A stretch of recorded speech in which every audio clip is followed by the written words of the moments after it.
All right, now, everybody. Quiet, listen to me. We're going to start a show.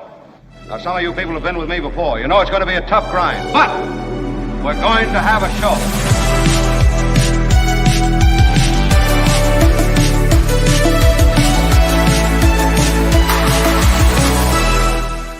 And hello all, welcome. It is our big Wednesday show, and wherever you are, what time it is, where you may be, is of no concern to us.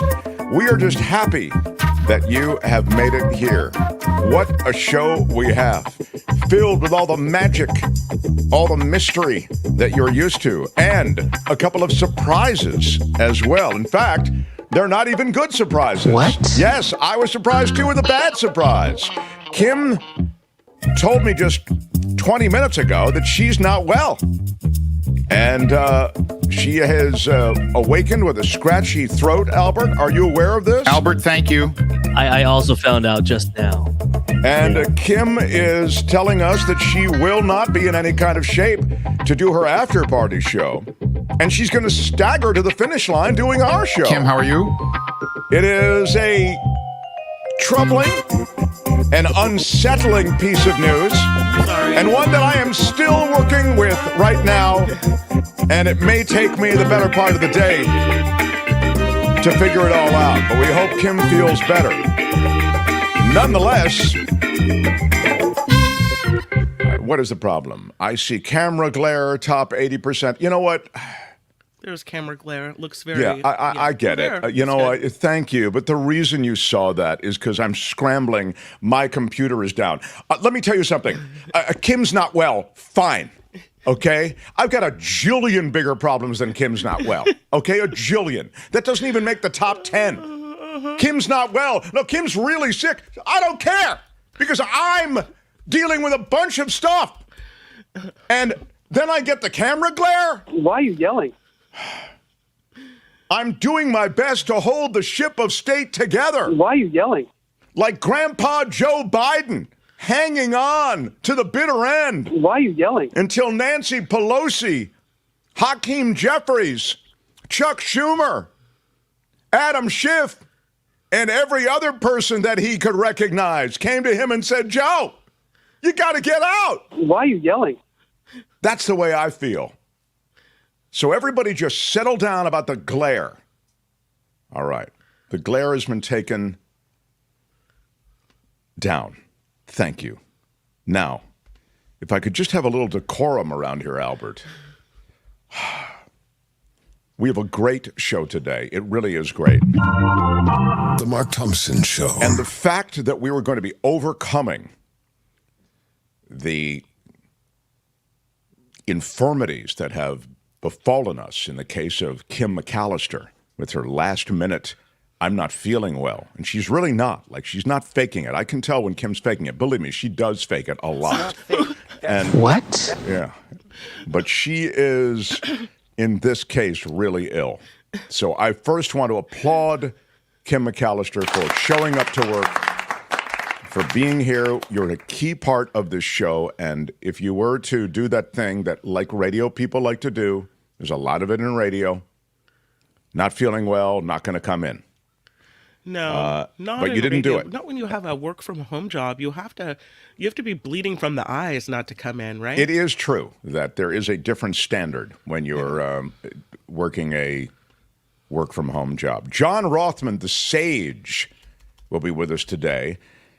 We'll talk about a lot of things that are related to, of course, the entrance into the race of Kamala Harris. You may or may not be aware of the fact that John did the first radio interview with Kamala Harris, I think, when she became a public figure and ran for public office. So he's followed her trajectory, trajectory through public life and also her ascendance into top ticket. He was actually talking about the fact that he thought she would ascend to top of ticket as the drumbeat for Joe Biden stepping back got louder. So we'll talk to him about that. I also want to talk to him about JD Vance, because JD Vance is an interesting figure, and we'll talk about JD Vance in this first half hour as well, because David K. Johnston had a great Facebook post. David K. Johnston, who was here yesterday, did a great conversation with David K. Johnston, Kim. I really liked it. Thank you. And, he's so easy. Like, you don't have to say very much because he kind of knows where he wants to go, you know? Yeah, it's just terrific. It's just terrific when you have him on. You're right. Kind of like Rothman. I mean, Rothman, you just, point him and he goes, But anyway, the deal with David K. Johnston, I'll get to in a moment, is regarding the choice that Trump made to put JD Vance on the ticket with him. And we'll get to that in just a moment. Here's to Kim for playing hurt. Mahalo, says Luis. Yeah. Mahalo. Thank you. Aloha. Yeah. Luis into the super chat first. Big shout out. Mars into the super chat second. For Kim, we will miss you on the after party today. Get well soon. Big shout out. After party fan. Thank you. So, Albert, do I have anything, any other business to do before, apart from the news that I've got to get to? I've got Belinda coming up in the second hour as well, Belinda Waymouth. It's the Planet Stupid. So we will do a second hour. Kim will be here, and I think the plan is that we will start with John Rothman and then continue with John Rothman for the first half of the second hour. It'll be John and Kim. Yeah, and he's then so kind. He's agreed to stay on and kind of help me out for the first half hour of the second hour of the show.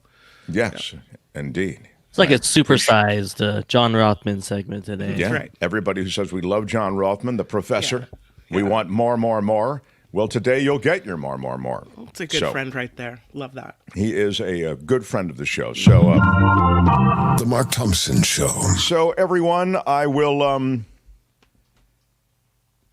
mention something to you, then just start with something that is not politics, because I think it gets lost in all of the chatter.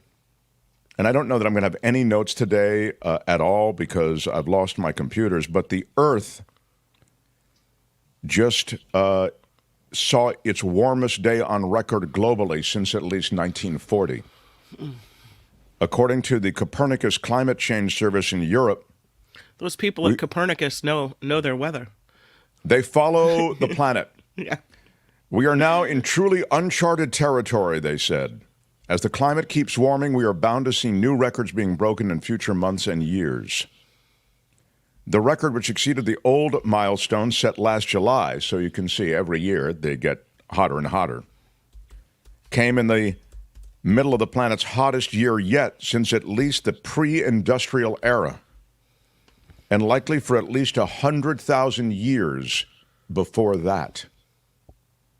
The past 13 months have been the warmest such period on record, and the oceans have been at record warm levels for 15 straight months.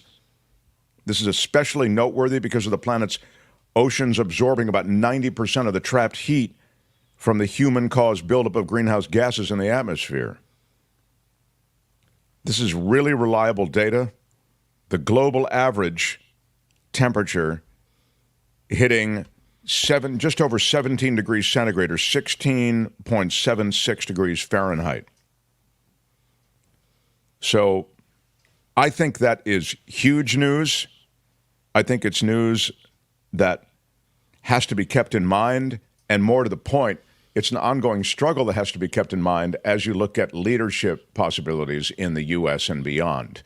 I mean, why aren't governments taking bigger steps to address climate change? I mean, this is a good question, Gordon, and I think the answer has to do with the human race and just the fact that we don't do well with threats that we see as less than immediate. Also, the intense politicization of it all. I mean, it's become so politicized that you're called heresy, or you're called a heretic if you are GOP and in any way recognize that steps need to be taken to try to mitigate the effects of climate change or the climate crisis. Stan Pollock, my favorite CPA. Let's everyone stay healthy, even the Trumpers. Yeah, shout out to the Trumpers. And Stan Pollock, CPA, with a big shout out, and $15 super chat. Thank you for that. I promise not to go breathe on the Trumpers. I won't do it. He even included the Trumpers. Let's everybody stay healthy. For 2024! Yeah, MAGA nice Mickey. Person, yeah. MAGA Mickey. Yeah, Stan is one of the nice guys. Mm-hmm. So, Anyway, that's the fact that I think, and I was just mentioning that I think it has a lot to do with, the human race. I also think that the climate stuff is scary, says Audrey. It's been record-breaking heat in Miami since last July. Our bodies of water are so warm. Yeah, it's true. I mean, as just noted, the oceans absorb so much of this heat because the human race is a total failure racing towards self-destruction, says Just Give Me the Truth. Well, that is nice. And please do have a great Labor Day. Yes, as we tumble toward destruction. You're not wrong. I mean, we have, sadly, maybe a feature, not a bug, within the human race, which prevents us from doing things that take care of our long-term interests. We are concerned with short-term reward. This is just the way we're wired. This is why, as I was saying, though, the politics of it is not nothing. When politicians come in and they, let's say, we'll use the infrastructure project bill as an example, but you can use it, some version of the infrastructure proposals in any municipality or city or community. When a politician comes in and says, we need to build a new reservoir or we need to build a new transportation system, it isn't the kind of thing that gets him or her a political bump because it's a longer-term project. So when you're talking about, redoing the highways, redoing, as I say, any of these infrastructure projects, those are long-term projects. As a result, you don't receive political short-term gain for it. It's a very hard thing to pitch. Now, to the climate crisis, take that same basic formula and apply it to the climate crisis, and you realize, national politicians don't get much of a bump talking about green energy and the climate crisis. They should, because that's the future. I mean, we have to live sustainably, but politicians don't get that bump. And that's the reason that I think as sort of cold calculations are made about the politics of it, you just don't hear much about it. I was in Sacramento yesterday. It was 111 degrees, says Dillette. Yeah, the Central Valley is broiling. It's broiling every summer, but it will just broil more and more. What? Yeah, 111. Oh, my God. So as we burn up, and Belinda will be along, and we'll talk more about that with It's the Planet Stupid.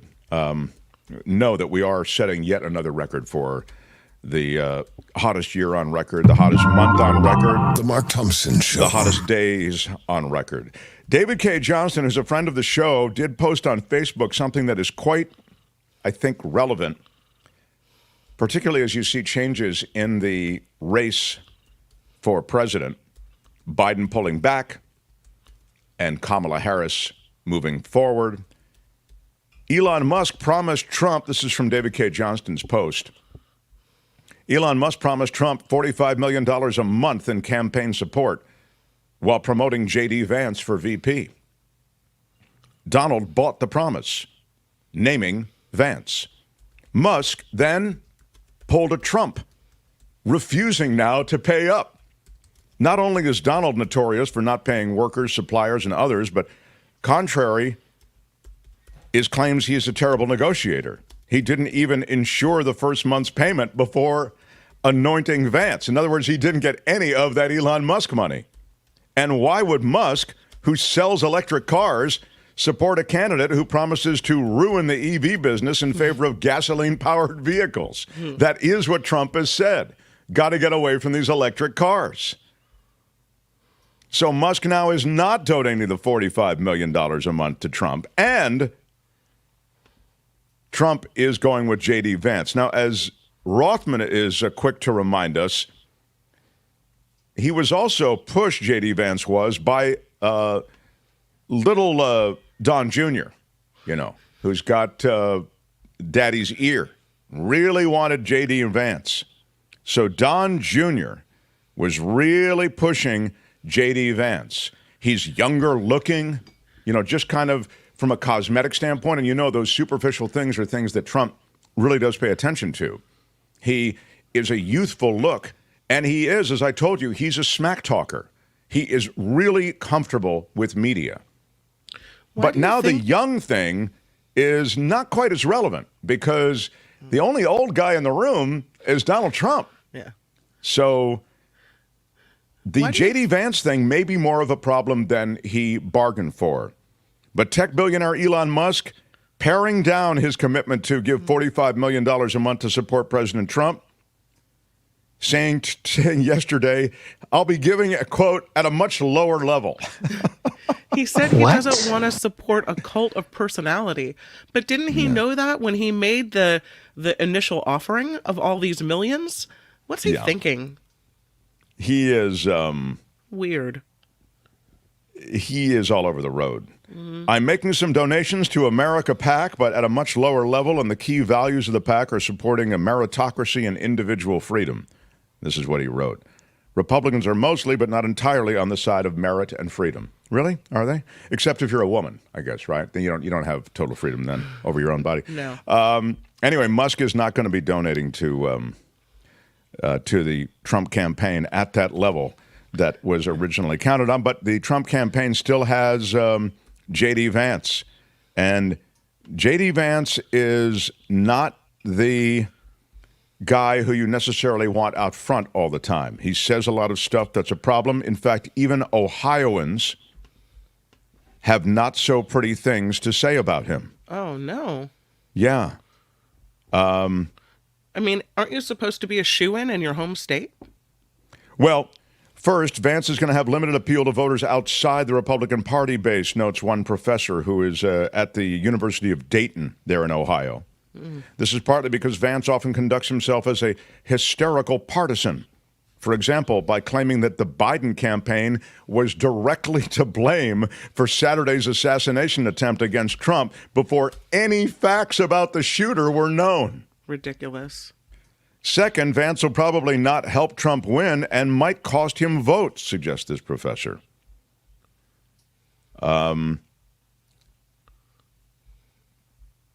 Many are in Ohio. Again, this is from a collection of different posts, and I guess you can get what you want from that. But this is a suggestion that JD Vance is all about division and following in the hate-mongering steps of Donald Trump. So it's going to make it very hard to sort of reach those people who want moderation. I mean, one of the great things about Joe Biden, and, again, I feel like I always have to say this because I don't want to seem like I'm rah-rah Biden, because I wasn't rah-rah Biden. And, I felt he was not even in my top 3 of candidates I would have picked for 2020. But he surprised me. He did a great job. He's been extraordinary, in fact. That said, I mean, again, you can quibble over various things. But I think overall, he did something which was remarkable. He did return America to a sense of normalcy at a time of utter chaos. In the middle of COVID, didn't know about vaccines. You got the president denying that it even exists, claiming it's going to go away. Then he's got a task force that's really a fake task force. The economy was, in the toilet. And worldwide, economies were in a tailspin. This is the most successful economy in the world now coming out of COVID. Inflation numbers are down. They're even down below 3% now. So in other words, they've hit the targets that the Fed wanted. So you're talking about a guy who did an incredible thing. He did return the country to normalcy. But here's my point. The country wants normalcy. The country doesn't want the chaos that there was with Donald Trump. And so when you bring on a JD Vance, who is really an S disturber, he's stirring the pot, you don't get a return to normalcy. You get a return to chaos, division. And that's scary. It's scary for all of us who just live in America, and it's scary for the markets. The markets like stability. If you care about the economy, you want stability. All investors want things they can count on. So that's why so many foreign investors invest in the U.S. Anyway, J.D. Vance is viewed as a divisive figure, even in Ohio, and there's chapter and verse on it as well. Meantime, on the other side of politics, The Mark Thompson Show. what a day it was for Kamala Harris. Like, she goes out and rocks the show. You have a little bit of that, Albert? I thought I sent that to you. Can you play me a little bit of Kamala Harris's rally? Here she is, with the requisite American flags behind her. All the flags. Get them all in there. I am so very honored, and I pledge to you I will spend the coming weeks continuing to unite our party so that we are ready to win in November.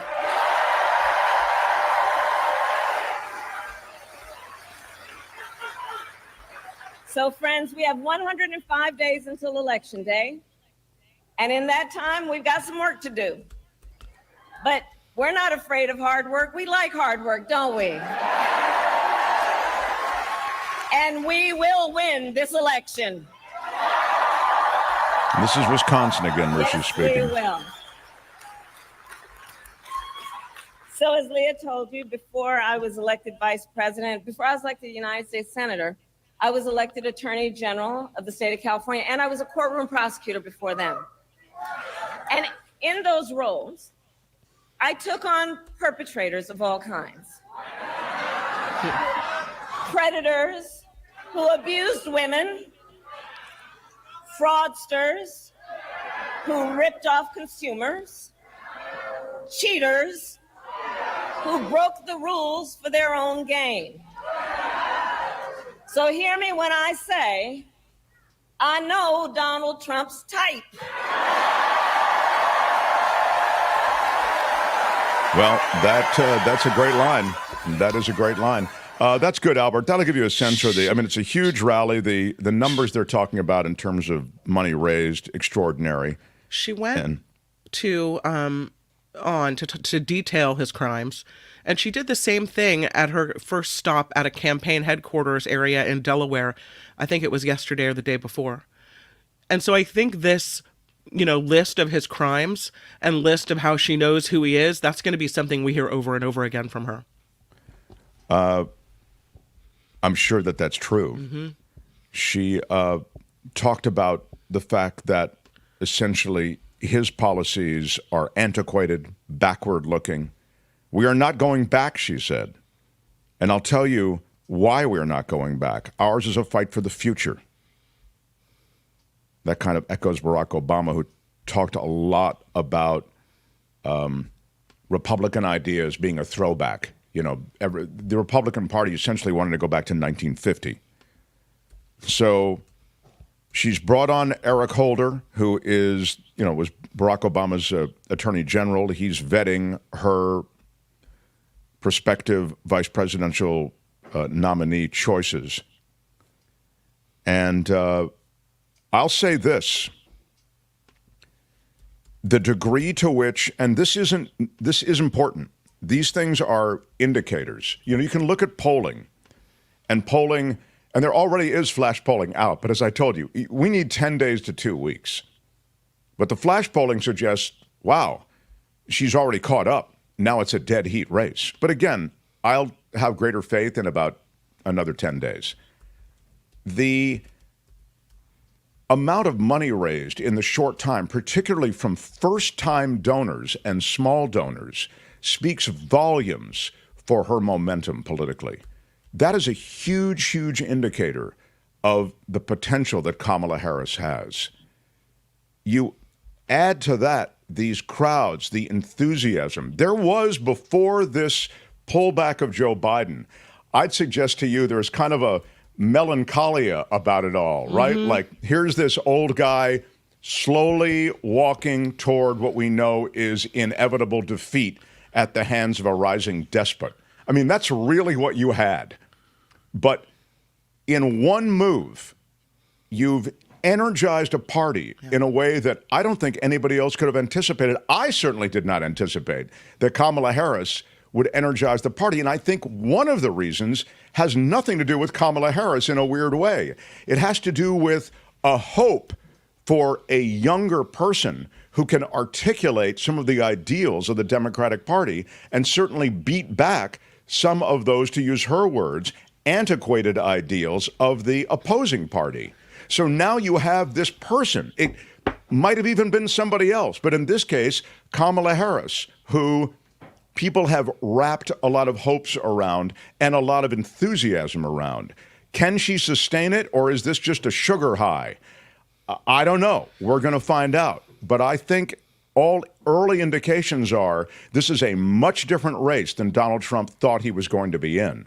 And he's, last thing I was just going to say, he's already now begging out of the debate on ABC. I'll do a debate. Of course, I'll do many of them, as many as she wants. I'll do a debate every hour if she wants to. But I want him over on Fox. Yeah. So he wants, if I'm Kamala Harris, I say, great, let's do it over on Fox. But, I mean, that's what Trump wants. He wants to get a debate with softball questions while he's getting a back rub from Maria Bartiromo or whatever whoever the person is. I mean, these Fox hosts are so much in the tank for Trump, it's embarrassing. But anyway, that's the state of the state right now, and I think it's filled with a lot of new enthusiasm and surprise enthusiasm that looks as though it might have some staying power. Kim? Do you think there would have been as much excitement, as much as of a feeling like you just kind of stuck a live wire into the campaign and let it explode? Do you think that would have been the same reaction with any other candidate selected? Or do you think it has to do with her being a woman, younger, and a woman of color? Because from what people have messaged me, those are the things they mention that bring hope to them. In a year where I think women's reproductive rights have to be top of mind, I'm sure that the fact that she's a woman isn't just an incidental thing. I agree. Woman, person of color, whatever the ethnicity, she's not a white person, okay? Yeah. These are things that do, I suspect, galvanize a lot of that enthusiasm. That said, in a country like America, which is, I think, informed by an undercurrent of misogyny and an undercurrent of racism, sorry to say, it also could be a deficit. But from an enthusiasm standpoint, I'm talking about from a voter standpoint, a deficit. From an enthusiasm standpoint, it definitely, I think, has brought others into the tent who otherwise might be on the sidelines. So I think that's a really good point. We'll talk more with John Rothman about this. I do have a quick palate cleanser for you before Kim's news, and then Rothman, maybe she can do a quick news. I know Kim's not full speed today. She's not 100%, so she doesn't have her voice. But maybe she can give us a couple of headlines. I do have The Mark Thompson Show. I do have a special Olympic version of a story. And Kamish, I actually was going to ask you whether you even know this. The Kamish of sports is Albert, who is the producer on this show. And Albert, I'm not sure you're aware of this, but the Olympic flame torchbearer, you probably know who will be carrying it the last part of the what do you call that? The trip, the run up to light the flame. Are you familiar? Is Albert still with the show, or did he have to step out? I think he's here, yeah. Okay. Albert, do you know who's doing that, right? No, I don't. I'm not aware of. Isn't it? It's not a. Snoop. It's the commissioners. It doesn't extend to the Olympics. The commissioner of sports. You kind of. It stops at our shores. Once does the it? Opening ceremony hits, I kind of get into it a little too much. But Albert, thank you. Okay. I'm well, it's LeBron. I think. Right now. I think LeBron James. Check it for me. Google it. But I think LeBron James is also carrying Snoop, it. Snoop But Dogg is Snoop, carrying it. that's what I'm getting to, Kim. I'm sorry. I'm trying to help you. Let me get to it. Jesus. Why are you yelling? I'm ramping up, Kim. This is because I'm a professional. I set the scene and then I pay it off. Sorry. People think that the payoff was LeBron, but it's not. No. The payoff is, as Kim has told you now, Snoop Dogg will be one of the final torchbearers of the Olympic flame in the last hours of its France-wide tour ahead of the opening ceremony in Paris. He is in Paris as a sportscaster on NBC's primetime Paris show for the Olympics. He's working alongside Mike Tirico. Local media is reporting that Snoop Dogg will carry the flame during its penultimate leg on Friday. Penultimate is a ding word. That'll be around northern Paris in the suburb of Saint-Denis, which is hosting part of the Olympic Village, is also home to the Stade de France and the new Olympic Aquatic Center. So there is a stadium there, essentially, and there is a new swimming facility there. The flame will then head into the Olympic Cauldron in the Tuileries Garden in central Paris, its final destination for the duration of the 2024 Olympics. But that's pretty cool, or something, that Snoop is carrying the torch. Kamish, do you approve of that? I do. If you remember last Olympics, he and Kevin Hart did a separate segment on NBC, but it's just great commentary on the wackiest. Like they're talking about equestrian and stuff like that, and it's just odd to see them just recap those kind of sports. I know there's some new sports for the Olympics. I know breakdancing is new for this Olympics, which is going to be interesting. There's never been anything like this. Yeah. I'm looking That forward should to be all great. the weird and wacky things that you don't expect to be a sport. Breakdancing. Great. Yeah, breakdancing. Well, many people's dreams are answered now. I have a lot more. I will put it to the side because I want to get to our conversation with John Rothman.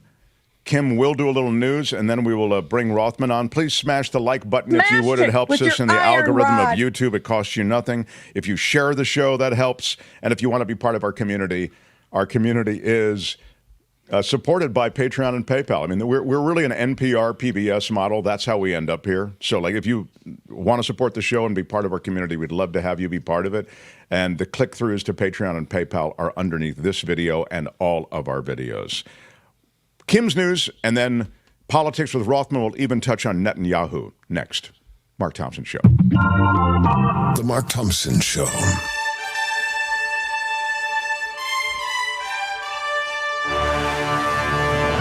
On the Mark Thompson Show, I'm Kim McAllister. This report is sponsored by CoachellaValleyCoffee.com. And President Biden is planning to address the nation in prime time tonight from the Oval Office. This will be his first on-camera appearance since he dropped out of the 2024 presidential race Sunday. The president told his campaign workers over the phone this week dropping out was the right thing to do. In Washington, Benjamin Netanyahu, the Israeli prime minister, is addressing Congress right now. Dozens of Democratic lawmakers, including Nancy Pelosi, are not in attendance as a protest against the massive numbers of civilian casualties in Gaza. Meanwhile, thousands of pro-Palestinian protesters have descended on Washington, D.C. as well. Nikki Haley wants a PAC supporting Vice President Harris? Not exactly. As a matter of fact, the presidential campaign that the group that is using the Haley name is being told, knock it off. A law firm representing the former presidential candidate, Nikki Haley, sent a cease and desist letter to Pivot PAC. It's an organization that originally supported Haley during her campaign, but now that PAC that runs the project, Haley Voters for Harris. Nikki Haley doesn't like that. So it's an effort to get anti-Trump conservatives to support Harris, and Nikki Haley's attorney says, nope, don't do it. Congress is grilling FBI Director Christopher Wray today, testifying on the attempted assassination of former President Trump. The hearing today included Wray telling lawmakers the agency has yet to determine the gunman's motive. He did reveal that the 20-year-old gunman flew a drone about 200 yards from the staging area where Trump spoke for hours just the day before the rally, and that 2 explosive devices were later retrieved from the shooter's vehicle as well. The Department of Justice is now opening an investigation into the shooting of Sonia Massey. It's a deadly deputy-involved shooting that happened earlier this month in Springfield, Illinois. Massey's family says they were not told that the incident involved a law enforcement officer until much later. Massey was shot and killed by a now former Sangamon County Sheriff's deputy inside of her own home after calling 911 to report a possible intruder. The deputy has been fired and charged with first-degree murder, aggravated battery, and official misconduct as well. A strike of Disneyland workers seems to be averted after a tentative agreement was reached. Thousands of cast members voted last Friday to approve a strike if contract negotiations dragged on. According to union officials, its goals were achieved in a 3-year contract that includes wage increases. Members will vote to ratify the new contract on July 29th. So the parade you see here can go on. Continues. It continues, right? Yeah, the parade continues. That's right. Yeah, good. Yeah. All right. Oops, that's the wrong thing. This is the right thing. Okay. There are 4 California beaches closed in separate sewage spills. Yuck. One in Los Angeles County happened over the weekend, leaking 15,000 gallons of contaminated wastewater into the ocean. Tests are underway at Dockweiler State Beach and Venice Beach. Meantime, crews in Lake Tahoe continue cleaning up 85,000 gallons of sewage from last Thursday. Carnelian Bay West and Patton Landing beaches still have high bacteria levels. California is making historic progress providing clean drinking water. Another 900,000 people can now safely fill up their glasses thanks to a state program. When it launched 5 years ago, more than 1.5 million people couldn't rely on their water systems. That number is now down to 700,000. Governor Gavin Newsom calls it a huge success, but says the work won't stop until everyone has access to this essential resource. The organizers of the Sierra Nevada World Music Festival had to cancel the event last minute because of financial difficulties. That according to a message from promoters. They also say they are unable to issue refunds to ticket holders, saying the festival does not have sufficient funds to reimburse them. I saw this. It's outrageous. Imagine buying tickets for a 3-day festival. Sorry, and they cancel thanks the for the festival. money. Okay, stuff happens. You cancel the festival. I get my money back, right? Nope. Wrong. They are not returning $1 of anybody's money. The 3-day festival was supposed to take place June 20th through the 23rd at the Mendocino County Fairgrounds in Boonville. According to the promoter, tickets will be honored at Reggae on the River 2024 instead. That's produced by a different company. It's scheduled for August 2nd through the 4th at the Line Ranch in Humboldt County for those who registered in advance. No, another concert for you, but no money back. Not the one that you wanted, but yeah. Speaking of the Olympics, which you mentioned earlier, the opening ceremony isn't until Friday, but the Paris Olympics getting underway today. The first soccer and rugby matches are being played. The U.S. men's soccer team will play host nation France in its first match at 3 p.m. Eastern. Meanwhile, the U.S. men's rugby team is also starting to play this morning, facing off against France. And for future Olympics, the Winter Games are returning to Salt Lake City in 2034. If we all make it that long. The International Olympic Committee made the announcement this morning. Utah Governor Spencer Cox and Salt Lake City Mayor Aaron Mendenhall have been in Paris meeting with committee members to bring the games back to Salt Lake City, Utah. The city hosted them in 2002, and now 2034, it looks like, will be theirs as well. This report is sponsored by Coachella Valley Coffee. I've got the lemon tea with mint hot today for the throat. Oh, yes. Yeah, and it's making a bit of a difference, I think. You can find a huge selection of coffees and amazing teas at CoachellaValleyCoffee.com. Are you drinking the cold brew today? And the cold brew is a huge hit. And actually, the Roastmaster General is coming on from Coachella Valley Coffee. He'll be here in the next... If not next week, the week after. I've been in touch with him. We're just trying to work out. Well, I'll tell you what we're trying to work out is a special deal, a summer promotion for our listeners and viewers. So we'll have more on that either next week or the week following. That's excellent. Since you're making show announcements, I have an announcement too. Oh? On Monday, you're going to be gone and traveling, right? Yes. And I'm filling in for you, assuming my throat doesn't completely close up. And I have booked the man who wrote the premier autobiography of Kamala Harris to come and talk to us. I know, I'm really excited about it. Wow. Yeah, I'm really excited about it. The There's book never is been amazing. anything like this. Yeah. And so he'll be here to tell us Kamala Harris stories and about her humble beginnings and everything else. That is terrific. That's Monday's show, everybody. I love it. Monday I at love it. noon. Yeah. Good job. So Wow. if you do want to partake of the Coachella Valley coffee, please put in Mark T all together, no spaces, at checkout and get your 10% off. Don't forget that, like my sister did. Made me so mad that she didn't take advantage of the $5 she would have saved. I know. No, kinda it silly, matters. but- Yeah, I I'm absolutely like, agree. You And didn't it's do good- what?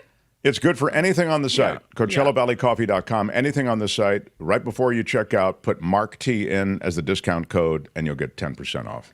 I'm Kim McAllister. This is The Mark Thompson Show. The Mark Thompson Show. I'm excited to talk to this guy. He is the sage, lecturer, historian. He's a presidential historian. He's an author.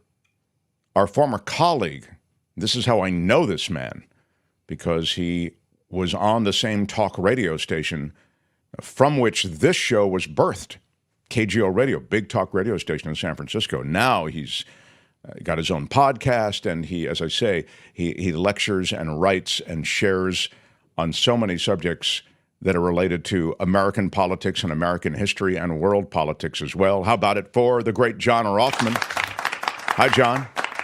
Thank you, Mark. I love those modest introductions. Well, it's true. Everything I've said is true. So I want to talk to you about two things. First of all, I'll just mention something as an aside, because I thought of it during Kim's news. Joe Biden's address to the nation, which I understand is following his COVID. In other words, he wasn't in shape to address the nation on camera when he was afflicted by COVID over late last week and into over the weekend. Then he made the announcement that he was pulling back from the race. The voracious appetite of the news cycle is such, John, that it almost feels like there's not even a lot of tune-in value to seeing Biden. Like we're already on to the next thing. We're 3 rallies and 100 million into the next candidate. It's weird how that's just the psyche of this media environment. Yes, but I will be listening, and I think the country will be listening to what he has to say. There are a lot of questions. Why he personally decided to withdraw. Is he planning to stay as president until January 20th of next year, which he is? How will he participate in the campaign of 2024? Is he standing steadfastly with Kamala Harris, his choice for president? Yes, we'll get answers to a lot of questions. And I think that's the whole point. I mean, it's almost anticlimactic because we already know that he's out, but it's his opportunity to speak to the American people. So now let's get on to Kamala Harris, who you know very, very well. I think I was telling everybody in the first half hour, you did the first radio interview with her as she entered public life. And I'm wondering if you can give me some sense of your thoughts on the tremendous momentum that has accompanied her announcement and her placement really at the top of the ticket. I mean, she's got the delegates to do it now, right, John? Yes, the delegates are committed. You will recall last week, and I think even the week before, we talked about whether there would be an open convention and so forth. And I suggested in the strongest possible terms that that would not happen, that it was predetermined that Kamala Harris will be the Democratic nominee. She is the popular choice of the Democratic Party. It is inconceivable that a sitting vice president would be rejected. Notice I said sitting vice president would be rejected by their political party. I'm not surprised at the momentum she has. She is extremely popular with certain segments of the Democratic Party. She always has been. Certainly, she has the support of the Black community, the Asian community. She certainly has substantial support across the country from those who have admired her and her work. So she will be the Democratic nominee for president. And why is she generating such enthusiasm? It's two things. Not only do people genuinely like Kamala Harris, but they are determined to defeat Donald Trump. And I think what you're seeing from the grassroots of the Democratic Party is we will back Kamala Harris to the hilt. Now, the question you should ask next is, if it were not Kamala, if it were somebody else, they too would receive backing. Remember that the American people don't just vote for, they vote against. And the vote against Donald Trump, the determination by Democrats and by many Americans to make sure that Donald Trump is never in the White House again, is, I think, the overwhelming force driving Kamala Harris's campaign. I was saying before, just to platform off of what you just said, that there was almost a melancholia about the Democratic Party with the flawed candidate at the top of the ticket. Biden seemed diminished, even to those who felt that we should close ranks behind him. It was sort of as though we were slow walking toward what was an inexorable defeat. I think that a lot of that enthusiasm to which you just referred is associated with, as you said, sort of this, wow, we've got a chance now. There's a new quarterback in off the bench, maybe not perfect, but looks as though a lot better than the other team, and we can actually make this a race. In other words, there was enthusiasm that was lacking before that now I think has got a chance. Let me explain to you. It's not that people didn't love Joe Biden. Joe Biden is simply not up to it. It's what I said on your program several weeks ago, and I know I received criticism for it. I got a lot of emails from our mutual listeners, but it's the honest truth. What you're getting from me is not propaganda. I mean, I tried to do this in a straight way. After that debate, Joe Biden was finished, and I said that on your program, and I said it on a variety of other forums. But I'm a supporter of Joe Biden. I love Joe Biden. I've always loved him. I think he's going to go down in history as a very effective president. May I tell you that one of the things that distresses me, I suffer from low blood pressure, so I listen to Fox News. And that's an oxymoron, by the way, Fox and news. When I hear the attacks on Joe Biden that are taking place now, and they are vigorous, so they're saying he's unfit and he ought to resign on 25th Amendment, they should be ashamed of themselves. Joe Biden is a man who has demonstrated for 3.5 years his ability to be a very effective president. Legislatively, the most significant president we have had since Lyndon Johnson. And I think Joe Biden has been tremendously underestimated. One of the things I think we will see tonight is Joe Biden embracing Kamala Harris. And let me remind you that in her several appearances since this has all happened, she has embraced Joe Biden. And as I predicted to you before, I'll say it again, they will campaign together across this country. And they will not only defend the Biden-Harris record, but they'll say they'll build on it. So that's my sense. I miss John Rothman on KGO. Felt like fireside chats. There you go. And meantime, police responding to protesters near the U.S. Capitol used pepper spray and a flashbang explosive device just before Israeli Prime Minister Benjamin Netanyahu's speech before Congress. Yeah, this is the attendant civil unrest that has accompanied so many of the issues around Israel and Israeli policy. Just because we put that up there as a breaking piece of news, you've been following that address, I think. I wonder if you can speak. I stopped listening when you called on me, and I will never forgive you for interrupting what was a fascinating moment. Sorry about that. But if you could just speak to the overall, there's something, let me just step back for a second. I want you to speak to this Netanyahu thing, but sure. There's something truly Shakespearean about everything going on. You have Biden. He's a classic, almost Shakespearean tragedian figure, flawed, barely able to, it would seem, handle business in the face of this, again, in a theatrical way, this evil character, the rise of this guy Trump and these guys who are whatever. I'm just speaking kind of from a theatrical standpoint. And then I'm just talking about this moment in history. He steps back and this other figure emerges from the shadows. People haven't really sparked to her in the past, and she turns out immense crowds and great enthusiasm. And now, just days later, this other problematic figure shows up from across the world, Benjamin Netanyahu. And we're reminded of, oh, yeah, there's this complicated thing going on with the relationship between the U.S. and Israel and Israeli policy, et cetera. And it reminds you of Ukraine and all the rest.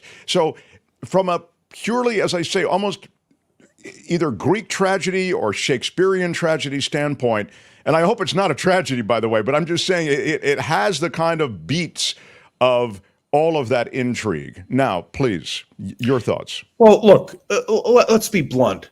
What has happened to Joe Biden is a tragedy. Joe Biden wanted to run for re-election. If he could have, he would have. It was very clear to Biden and his advisors that he could not do it. And so he withdrew. I think it's a great personal sacrifice. Is it a tragedy? You bet, for Joe Biden. Kamala Harris stepped in, which is what a vice president is supposed to do when a president has any kind of disability or is unable to function. Now, we are blessed with the fact that Joe Biden cognitively, in terms of his day-to-day functions, seems to be able to function very well. He's a very effective president. It is clear he cannot campaign or, do the kinds of physical feats that he used to do. So Joe Biden made a sacrifice. I don't think he wanted to do it, but I think it's very clear there is a problem there. And Kamala Harris is fully prepared to step in to the vice presidency as vice president to be president. And I think one of the things that bothers me, I mean, I say this without being biased on this, the deprecation of Kamala Harris, the attempt to humiliate her rhetorically by those who are now opposing her is disgraceful. And the words give me an example of that. That she's unfit to be president. That it happens that I have right here on my side, so I don't read when I'm on your program. But okay, let me give you some examples. I think she doesn't have it in her. Of course she has it in her. She's demonstrated that repeatedly. I think she's in over her head. Trust me, the sitting vice president of the United States for 3.5 years, who, by the way, spoke brilliantly at the NATO summit and has really been carrying the ball in terms of that aspect. Of course she's ready. It's not that she's not ready. It's that she's not really cut out for it. Of course she's cut out for it. You can't be district attorney of San Francisco, attorney general of California, a United States senator, and have nearly 4 years as vice president and not be up for the job. And there are those who say she rose too quickly. Well, good heavens, that's over 20 years of experience. How is that too quickly? I don't. John, she has to Senator host Vance. a reality show, and then you can rise to the presidency. That's the way it happens. You've got to be the star of a game show, and then you understand. And I want to say this. I have not criticized Senator Vance because he has been in the Senate for less than a year and a half. I don't criticize him for that. I do believe that you should have some in-depth experience to be a candidate for vice president and then ultimately to be president. I issued a ringing defense of Dan Quayle when people said, oh, he's a joke. And, we used to say we quail at the thought that he might be president, if I can give you a bad pun. The simple fact is he had served in the House of Representatives. He had served in the United States Senate. He had served a total, I think, 14 years between those two branches. He was informed. You may not like his politics. He may have stumbled around a bit, but fully qualified. The comments about Dick Cheney were appalling. This is a man who had been chief of staff at the White House, the third most important Republican in the House of Representatives, a man who'd served as Secretary of Defense of the United States. And people said he wasn't qualified. I'm thinking to myself, what are they reading? I feel that way about Kamala Harris, whether you like her or not, whether you agree with her politics or not.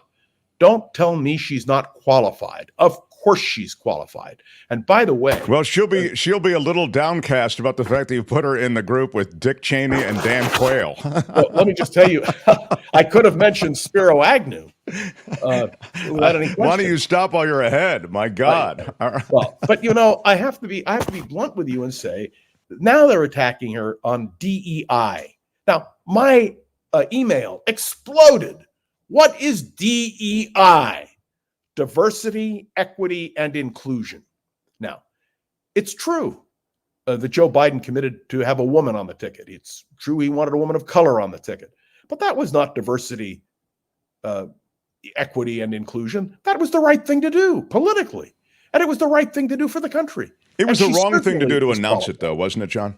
Huh? Just to go back to that, I thought it was the wrong thing to do to announce it. I'm going to put a woman who's a woman of color on the ticket with me. You remember Walter Mondale? Sorry? You remember Walter Mondale? Of course, yeah. What did he announce when he came to the vice presidential selection? Do you remember? Apparently, he announced he's going to put a woman on the ticket. Thank you very much. Yeah, that's exactly my point. And I don't know why such things are. I don't know Because why those that's politics. I don't know why those proclamations come and are viewed as positives. I think Because that's politics today. Do you remember Right. ticket balancing?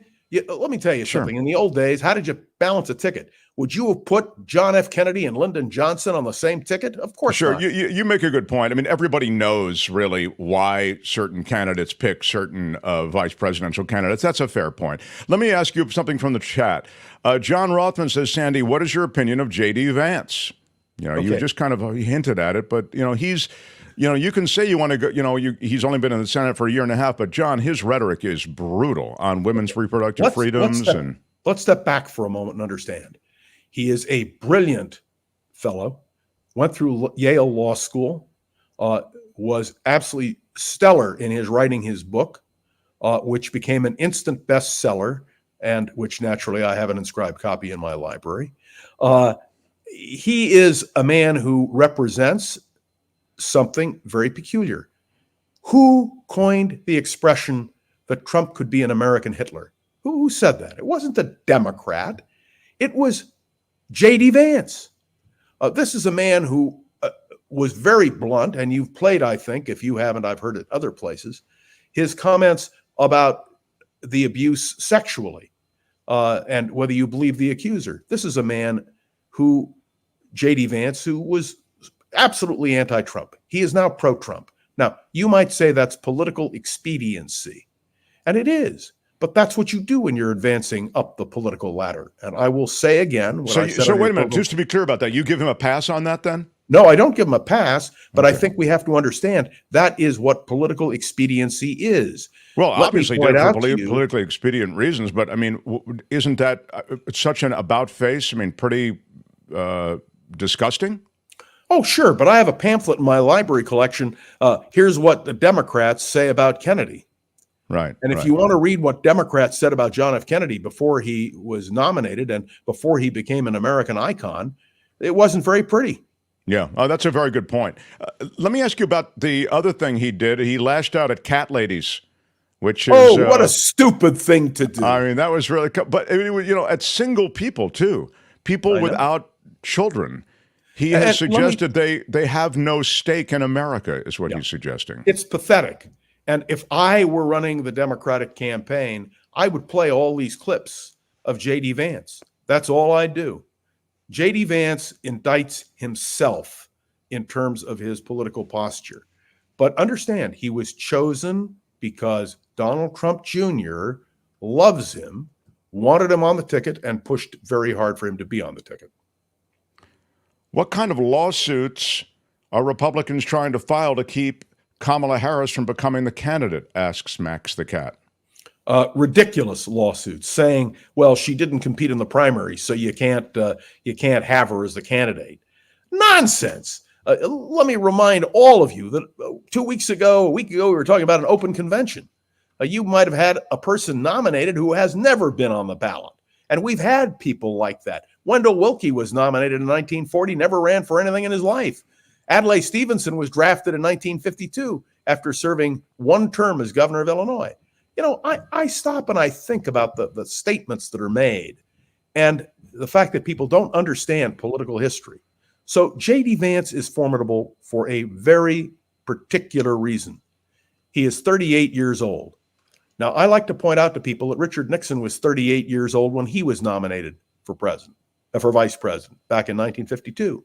And if you stop and you think about it, think of the longevity of Nixon on the political stage. If JD Vance is elected vice president, he will no doubt serve his whole term and then will be the logical successor to Donald Trump in 4 years.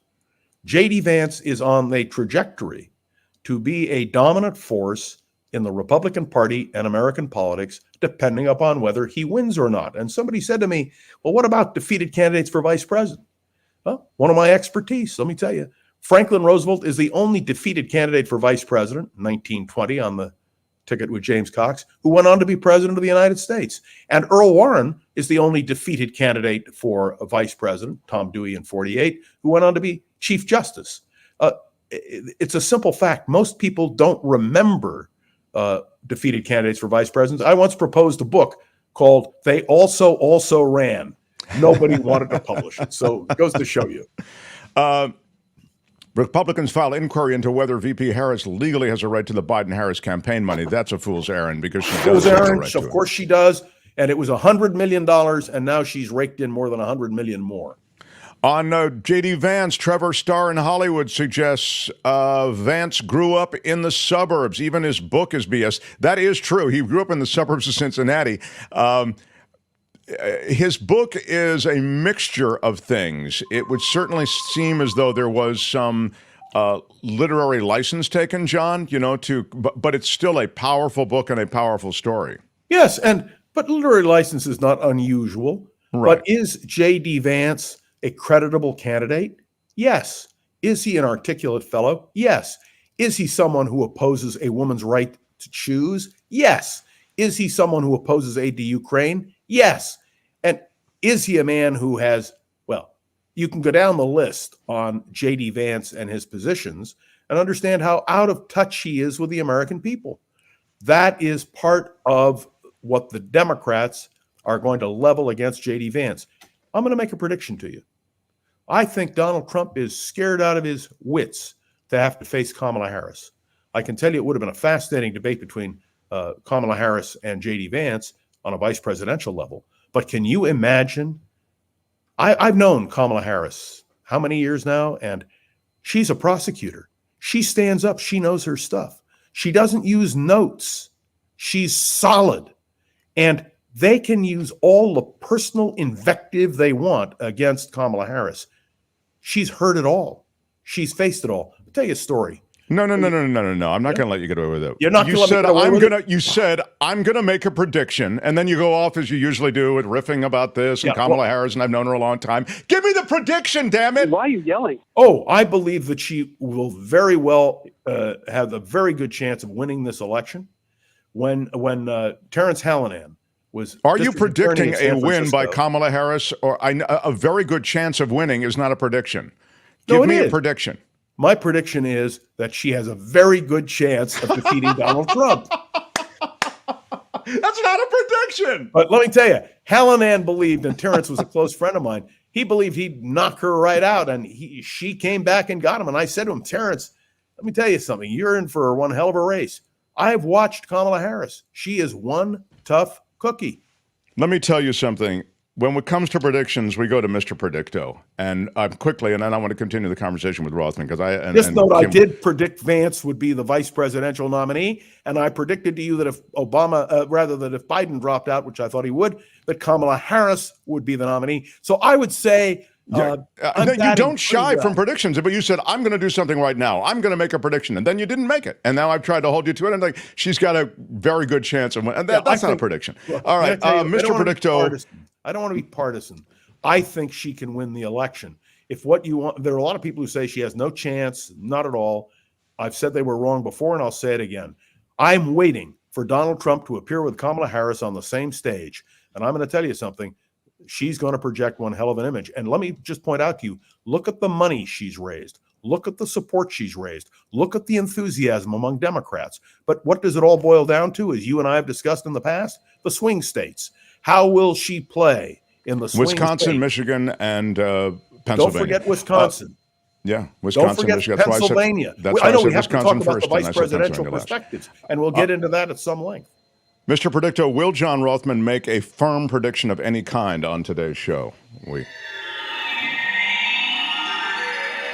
Yes, I predict that we'll go to the news very soon. Oh, definitely yes. All right. Well, Mr. Predicto thinks you will. All right. So we're waiting for that prediction.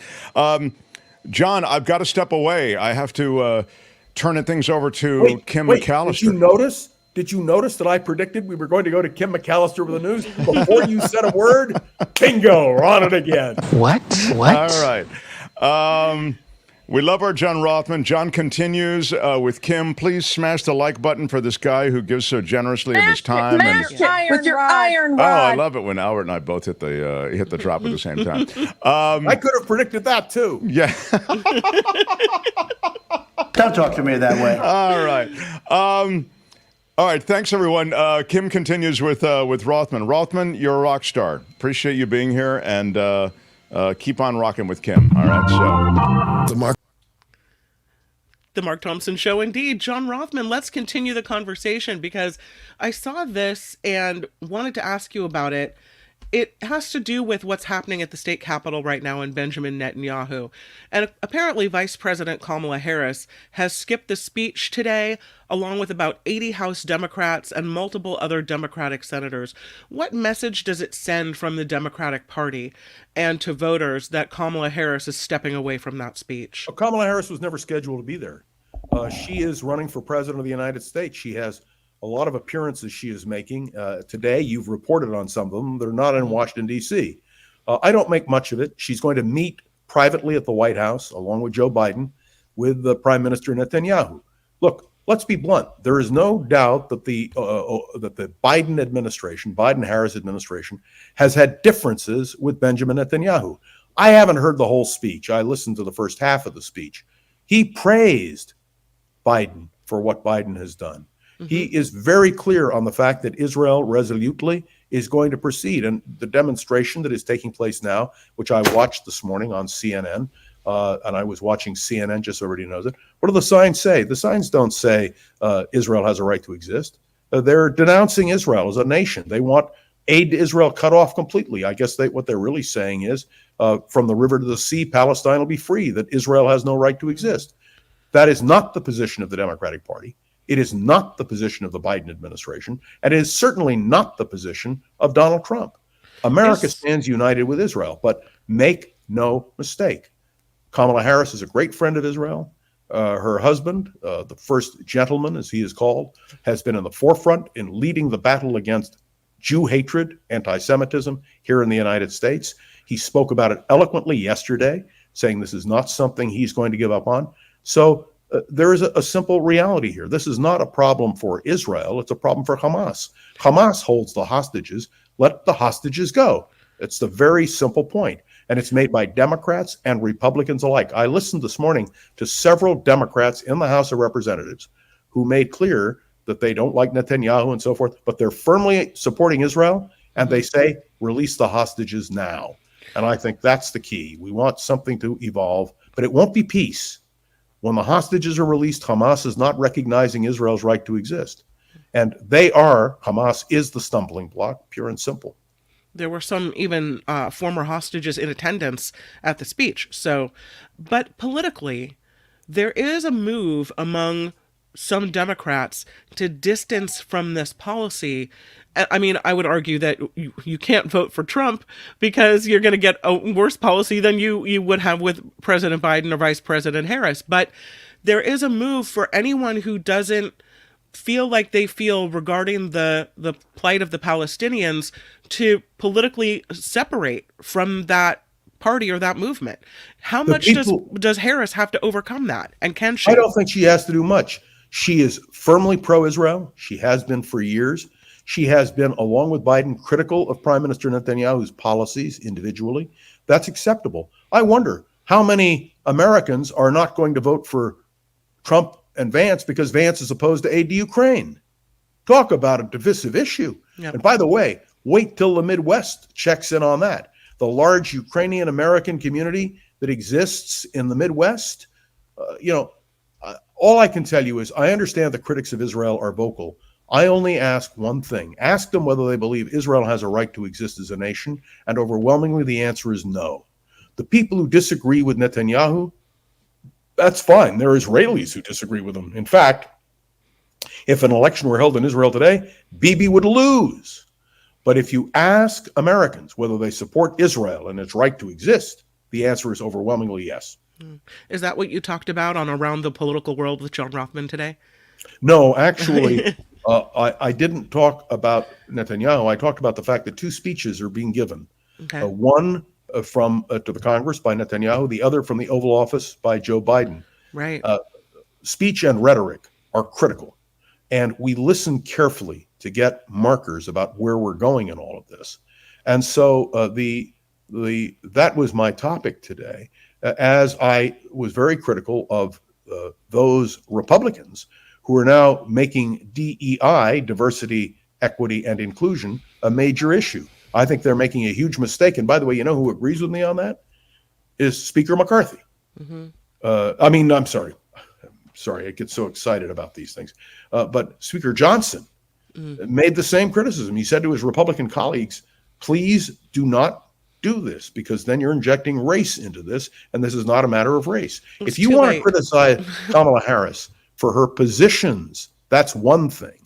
Oh, by the way, when I said McCarthy, he made the same comment. It's so two former Republican speakers are in sync on that, including Paul Ryan, who made a similar comment. But the current speaker went along with them, and that shows, I think, how important it is that in this campaign, race is going to play a critical role, and so will gender. And by the way, so will the question of a woman's right to choose, and the question of in vitro fertilization. I was at a dinner last night where the whole discussion came up about IVF, and it was fascinating. The Republican Party is deeply divided on IVF. And even though Donald Trump says he's in favor of it, please notice it didn't come up at the Republican convention because they might not have carried the day. And remember, Vance on these questions is absolutely opposed to a woman's right to choose, even in the case of rape or incest. The only time he says it is theoretically possible would be to save the life of the mother. This is going to be a fascinating contest.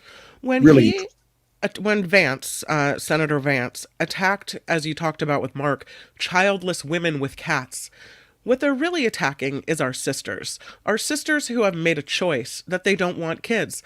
The last thing that women who have kids want is women who have chosen not to have kids to have them. It's not good for the kids. It's not good for the women. It's not good for anybody. It's not good for society. And so what he's done here, he thinks he's being cute and funny, but what he's done by saying, childless women with cats don't belong, is he's taken on our sisters. And I don't think he understands how women with kids and without kids respond to that. Not to mention cat lovers. Indeed. I would say that for him, it is a catastrophic moment in the campaign. I knew I could count on you for that. I just knew it. Let's go to video that I found, Albert, because there is a new video posted on CNN about Pete Buttigieg responding to the criticism by JD Vance about childless Democrats. This is exactly what Buttigieg is responding to, and I thought it'd be interesting to hear the official line from those that are... Preface that by saying Vance attacked Mayor Pete before he had children on this very point, which is why Pete responded. Go ahead. Absolutely. While Albert takes that time to pull up the video, I'll just say I'm offended just as a woman about what's happening with that. And I think that I don't know if Republicans understand how much that galvanizes voters. I've heard it said by Gil Gross and Mark and David K. Johnston, and maybe even you, that the real issue here is going to be motivating voters to get off the couch and go vote. And so I don't know if they realize how much this issue will pull women out to the polls all across the country. Let's take a look. 100%. And every cat lover, let me assure you, this is going to go viral. And it should. Look, this is not the Republican Party of Dwight Eisenhower or Richard Nixon or Gerald Ford. This is a very different Republican Party. Let's take a look at the video. You want to spend a minute on potential vice presidential candidates? Yeah, let's do it right after. Right after the video. There's actually this answer that JD Vance gave a few years ago, and he name dropped you in it about people who don't have children working in the government. This is what he said. It's just a basic fact. You look at Kamala Harris, Pete Buttigieg, AOC, the entire future of the Democrats is controlled by people without children. And how does it make any sense that we've turned our country over to people who don't really have a direct stake in it? Now, I should note you have two children. They were born before he gave that answer. Harris is also a stepmom to children as well. But what's your response to that? The really sad thing is he said that after Chasten and I had been through a fairly heartbreaking setback in our adoption journey. He couldn't have known that, but maybe that's why you shouldn't be talking about other people's children. And it's not about his kids or my kids or the vice president's family. It's about your family, people's families whose well-being will depend on whether we go into a future led by somebody like Kamala Harris, who is focused on expanding the prosperity, the freedom, the well-being of our families. And by the way, especially if you have kids and you're worried about climate, choosing between a party that has a plan on climate that creates jobs and a party that still calls it a hoax, even as we went through the hottest day in world history. Or do you want your children to grow up in a country defined by a return to the chaos and recrimination and cruelty that was the hallmark of the Trump era? Amazing. Because it's exactly, I think, what so many people are thinking. Why would you look at these women who supposedly are these Democrats, these evil Democrats that don't have children, yet these are the people that are thinking ahead for our children's future. These are the people that are putting the environment first. And so it just seems so hypocritical. Oh, you're absolutely right. And I'm telling you, JD Vance, look, running for national office, running for any office, you have to have some sense of timing and think about what you're saying. You and I learned that because we're on the radio or on television or wherever we are. And we understand that these words ring on through time. And JD Vance is making the classic blunders of someone who is unprepared for a national campaign. That's what happened to Dan Quayle. That's what happened to Spiro Agnew. And this is something that affects Democrats and Republicans alike. So my sense of this now is that all of these mistakes, these bloopers, are going to come back to haunt the Republicans. And there was an interesting question posed to Donald Trump yesterday. Does he now regret having taken JD Vance? Let me tell you something. You can't regret taking a candidate for vice president. That's the first major decision a candidate for president makes. But I think he's got a problem with JD Vance, and I think we're going to hear a lot more of that. We'll be talking a lot more on this program about that. Can he switch, or is it too late? Once Vance goes to the RNC and accepts the nomination, is it not allowed that Trump could go, you know what, I changed my mind. You've said something that offends me, and I'm done. Too late. The only thing you can do is what McGovern did with Eagleton. And Eagleton in 1972 resigned after 18 days, and then the National Committee elected somebody. But it would require Trump to go directly to Vance and say, please resign, and then he could appoint somebody else with the consent of the Republican National Committee. But as we know, the Republican Party is no longer the Republican Party. It's the party of Donald Trump, as Donald Trump Jr. reflected on the ellipse on January 6th. I have read a lot of Facebook posts and emails, people saying, Democrats saying, we're very upset that we didn't get the chance to vote, that our voices don't matter in this, that it's all about the delegates.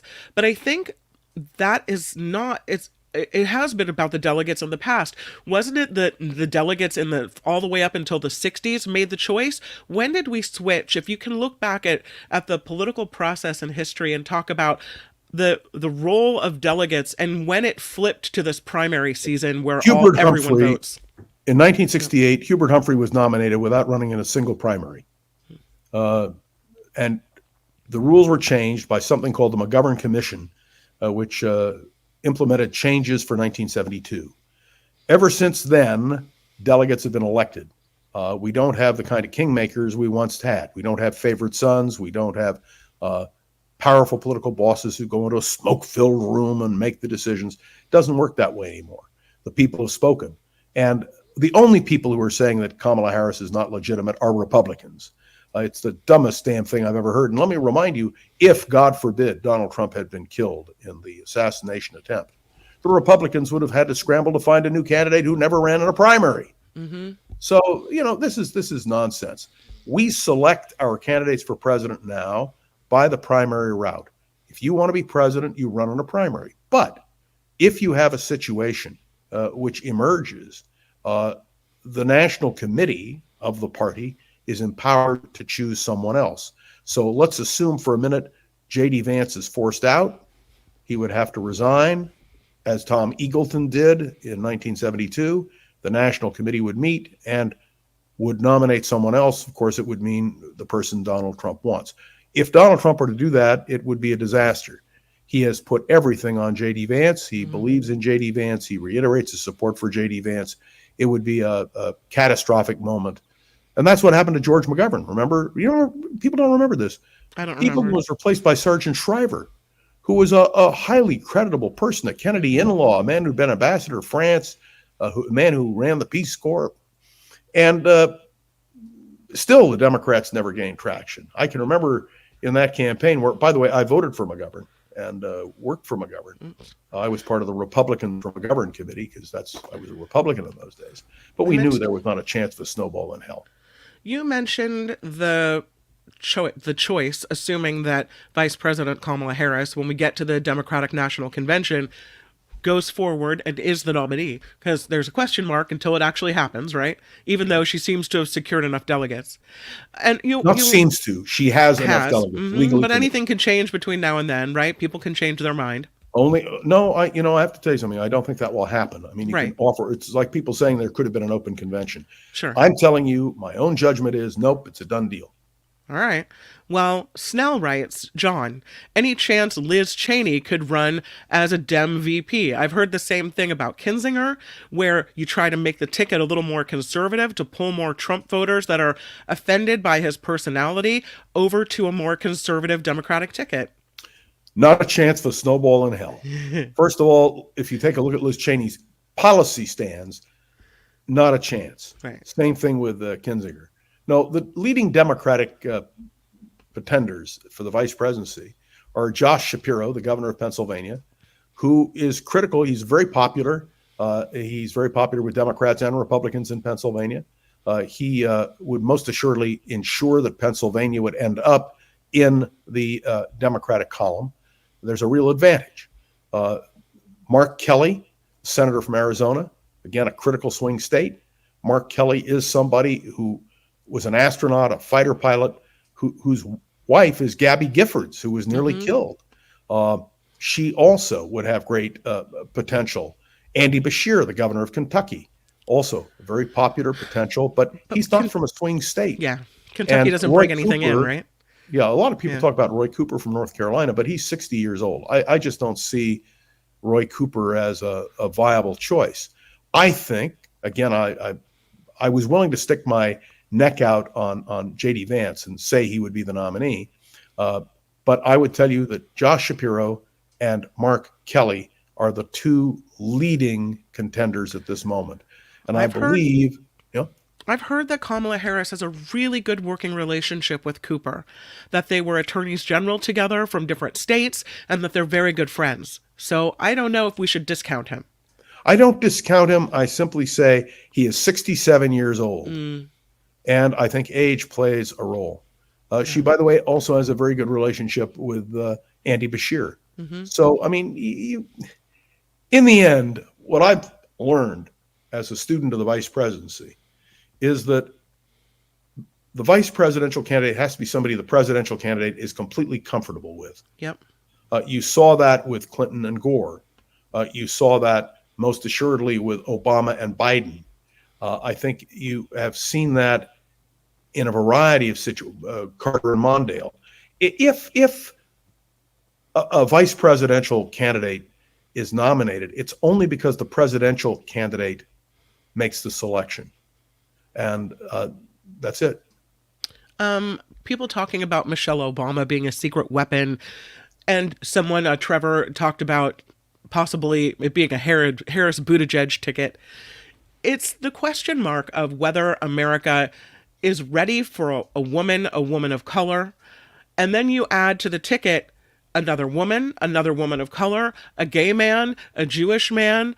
And then you have a ticket that may, I don't know, if you're looking at who America is going to elect, and I don't care about any of those statistics. I care about what the person stands for and how well they communicate with me and what their plan for America is. But a lot of people in this country, and maybe they're the Republican voters anyway, my bad, I'm sorry if you're one of them, are racist and misogynist, and they won't. Do we have to worry about that? Does Vice President Harris have to choose a straight white male to balance out her ticket? She will choose a straight white male. And do you want to balance your ticket? You're darn right you do. You want to take a candidate for vice president who can deliver a swing state, which is why Shapiro and Kelly make sense. By the way, Gabby Giffords is Jewish. One way or the other, that may be a factor, but I don't think it matters anymore. Well, let me ask you, remember, you're too young to remember, when John F. Kennedy was nominated for president, he was the first Roman Catholic elected. Al Smith was the first nominated. But nobody remembers that Barry Goldwater's running mate in 1964 was William E. Miller from Lockport, New York. He was a Catholic. It's 4 years after Kennedy. Nobody mentioned the fact that Miller was a Catholic. It didn't matter anymore. Yeah. Just doesn't matter. Yeah. So I do think it will be a white male. I think that the odds are that it will be either Shapiro or Kelly. Somebody asked me about Pritzker of Illinois. He's also a possibility. He's also a Jew. Mm-hmm. I don't think people care about that. I hope they don't. But I will tell you, and it's a shocking thing for me to say, that I think 1/3 of the American people won't vote for a woman. 1/3 of the American people won't vote for a Jew. 1/3 of the American people won't vote for a Mormon. And that, from Jesus Christ, Church of Jesus Christ of Latter-day Saints, that's what Mitt Romney ran into. Yeah. The anti-Mormon. I used to listen to somebody on KFAX, which is a religious broadcasting. I love KFAX. I've always enjoyed their programming. And this particular commentator accused the Mormons of being a cult. And I think it went a long way to hurting Mitt Romney. But that kind of bigotry is real, and you're going to hear it particularly against Kamala Harris. It's already being raised. Diversity, equity, inclusion. Oh, yeah. Well, we have diversity, equity, and inclusion in every campaign, choosing candidates. That's what we do. And by the way, ticket balancing is something we've always done. They're putting, don't discount the effect of a well-placed, well-timed meme going all over Facebook and all over social media. And the one I saw last night was, how did their career start? And it was JD Vance in his Marine uniform when he first joined the Marines, and Kamala Harris in a gold lame top standing next to, Montel Williams or Willie Brown. And it basically painted them as the servicemen, the Marine versus the whore. That's what they're saying about her. And it kills me. It'll hurt them. I hope it will hurt them. It'll hurt them. I want to be past it. But when I sat there the night that Trump was, overcoming Hillary Clinton with tears streaming down my face, feeling like women just got slapped in the face, I'm really afraid that women will get slapped in the face again. I don't think it means she shouldn't run, but I'm scared about that. No, nonsense. Hillary Clinton won the popular vote by over 5 million votes. She lost in the Electoral College, I want to point out to you, and she was extremely popular. She lost because she ran a bad campaign. Mm-hmm. Just read her book. Yeah. And she explained she didn't campaign in swing states. She took things for granted. Let me tell you one thing about Kamala Harris. She doesn't take anything for granted. She runs, and she runs hard. And I do not believe that Hillary Clinton was rejected because she was a woman. She was rejected because she was Hillary Clinton. It didn't feel like that, John Rothman. I know it felt like you had someone who was completely capable, whether or not you were angry that Bernie Sanders was, ditched in lieu of Hillary Clinton. It felt like we had someone completely capable, someone really, really smart, regardless of her likability, and then we had total doofus. And so the fact that she was a woman made us go in the way of doofus. You're viewing it through partisan eyes. Mm-hmm. Please don't. Or I'm viewing it through eyes of someone with a uterus. Could be. Hillary Clinton lost because she was a flawed candidate. Pure and simple. And she was married to Bill Clinton, who, as popular as he was, you understand what his problems were. Mm-hmm. I want to also remind you, Hillary won the popular vote. Yep. So one of the things that you're going to see in the Democratic campaign, which you did not see in the Clinton campaign, is going into those swing states. I wish we were on the radio in a swing state. Oh, yes. You know how much money we would have brought into our station just because of advertising? No, I believe that in the end, good sense prevails. I hope it prevails, and I want to believe it prevails. And Kamala Harris should win the election. Now, Mark wanted to pin me down for an absolute prediction. I don't make that kind of prediction because it's too early. Sure. Ask me the week before the election what my judgment is, and it doesn't mean I'll be right, but I'll be able to give you a better shot. Who are we looking at as far as cabinet members in a potential Vice President Kamala Harris situation? Who are we looking at? I mean, does she keep Pete Buttigieg in transportation? Does she keep these people who have become kind of the mouthpieces for the Democratic Party in these positions of visibility? You never know with a cabinet. I used to play that cabinet game. You just never know. I remember when Clinton ran, or rather when Carter ran, and the speculation was that Brzezinski or Vance would be Secretary of State. And everybody speculated. In the end, Vance became Secretary of State and Brzezinski became National Security Advisor. But it's just too early to tell. But you can be assured that Kamala Harris will try to put people in that she can work with. That's what you want in a presidential cabinet, and people who can effectively administer a department. Mayor Pete has done a brilliant job in his own department. He knows what he's doing. And so we'll just have to wait and see. Again, once everything is nailed down and we have a sense of who's available for various jobs, we'll see. One of the things, and I know my John Rothman time is running out, but why? Well, I can't keep you all day long. I mean, you're a good friend. I don't want to, impose upon you too much. But I was just reading that Hillary Clinton wrote this. Speaking of Clinton, wrote this really passionate op-ed that appeared today in the New York Times. That's correct. And she says, "I am very confident that Kamala Harris can win this election." She says Ms. Harris is chronically underestimated, something I've heard before, as are many women in politics. Clinton wrote, she's well prepared for this moment. And she said she's talented, experienced, and ready to be president, and I know she can defeat Donald Trump.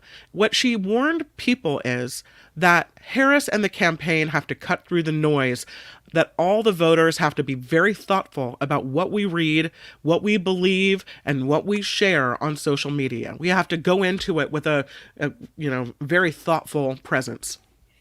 I agree with Hillary Clinton. But I also know that Kamala Harris is tough. I mentioned the Terrence Hallinan campaign when she first was elected district attorney of San Francisco. Terrence had been a two-term DA, and the Hallinan name was magic here in San Francisco. And she won. She won because she worked her tail off to make sure that she presented the case. And I'm going to tell you something. She's got 4 months to put it together, and she's already ahead of the game. Look at the money that's coming in. Look at the organization they're building. Look at the fact that she will have the entire anti-Trump movement on her side.